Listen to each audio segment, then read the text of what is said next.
Hi, my name is Karen. I'm 62 years old.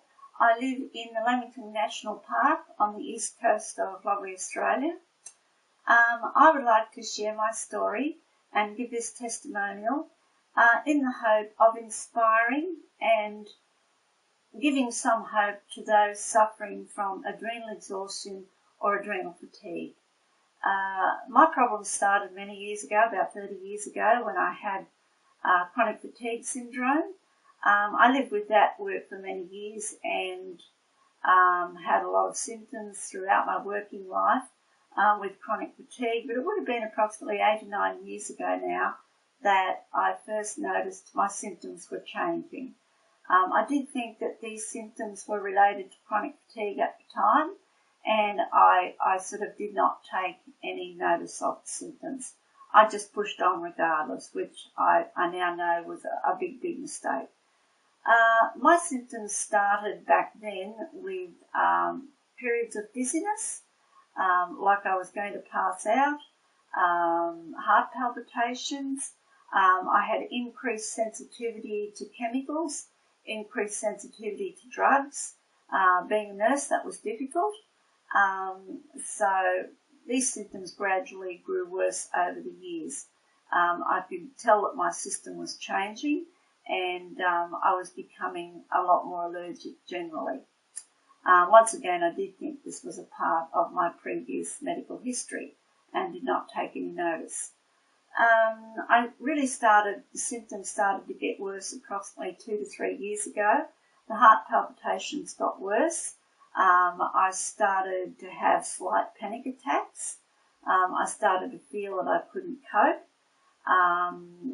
I started to have other more frequent episodes of migraine headaches and a few other symptoms as well.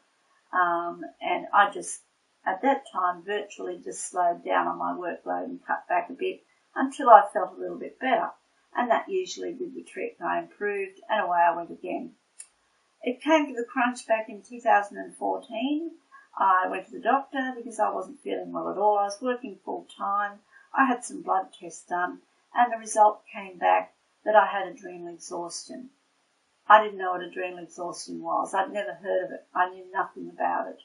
I was put on a form of cortisone, which had a very adverse reaction to, and after a stressful event that happened to me at that particular time, my health slid down very quickly to the point where I was maybe in bed a lot of the time. I would get up to do certain chores and felt so ill I would go back to bed. The migraines increased, the sensitivity increased. At this stage, I knew I was in big trouble. I started doing the doctor rounds, spent a considerable amount of funds trying to find out what was wrong with me, but couldn't really get any concise answers rather than take it easy and go home. So I tried all those things. I tried different therapies. I tried vitamins. So I was virtually self-navigating to cure myself of something that I knew absolutely nothing about. I then had some treatment at the end of 2015 or in the middle of 2015, which did benefit me quite a lot, and I did start to improve slightly, but I was plateaued. I was still very ill and still could not find out any answers. I was very frustrated because I felt, what is wrong with me? Nothing worked. I can remember thinking, I'm trying so many things and nothing is working. My family at this stage became very concerned, very worried. I lost a huge amount of weight. To me it was a lot. I lost about 17 kilos in a matter of about 6 or 7 months, and along with that I lost muscle mass as well. I felt shaky, I felt weak, and I found it just difficult to get through each day. At this stage, I really thought that I was going to die.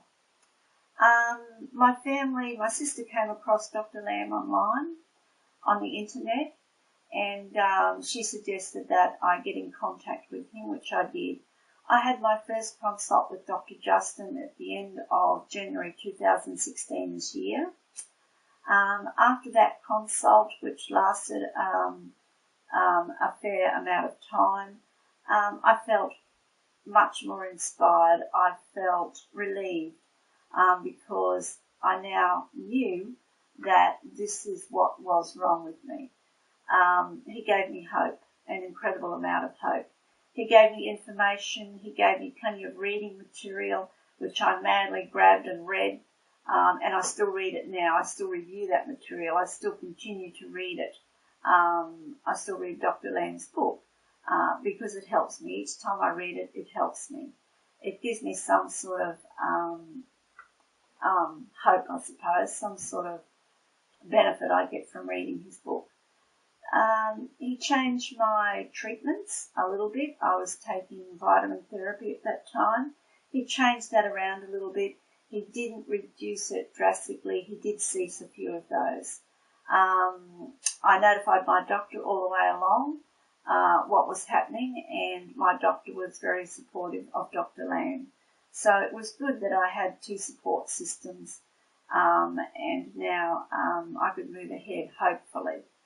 I first noticed at the end of 2 weeks a little bit of improvement, and I thought, no, this can't last. I was having severe crashes approximately every 2 weeks, which were a lot of the symptoms that I had previously, only these were about 50% worse. So I was in a bad way.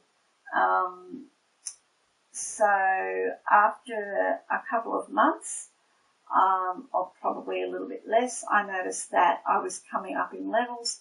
I was getting a little bit better. And I thought, no, just wait. Hopefully this will last. And guess what? It's been now 7-8 months I've been on Dr. Lam's program, and I continue to gradually improve. And I can't tell you how absolutely thrilled I am. I feel a lot more like my old self. I've actually gone back to work 2 days a week. I can't go back into the previous work that I used to do because I really don't think that I could cope with that just at this time. But I'm absolutely very, very happy that I've gone back to work even the 2 days a week. I can spend time with my grandchildren. I can cope a lot better with my grandchildren where I couldn't before. 3 of them, 2 boys and a girl. So they're very active, and I now can interact with them a lot better. Socially, I've picked up my old contacts. I'm getting on with life. I'm more enthusiastic about life. I've taken on a little bit more of an interest, but I do have to caution myself at times because that crash is quite often there just around the corner, and I am aware of it. So Dr. Lam has taught me how to manage that, how to avoid having those big crashes. And I must admit, I have not had a major crash now for probably about 5 months. So I can only put it down to management, watching the signs, and my gradual recovery program is progressing. So that's my story. I do hope that it has helped someone because that's what I want to achieve from doing this testimonial. I can't stress enough how important it is to not let adrenal fatigue get to the stage that it got with me. I know that at my age I've got a tough climb, but I'm taking each day as it comes.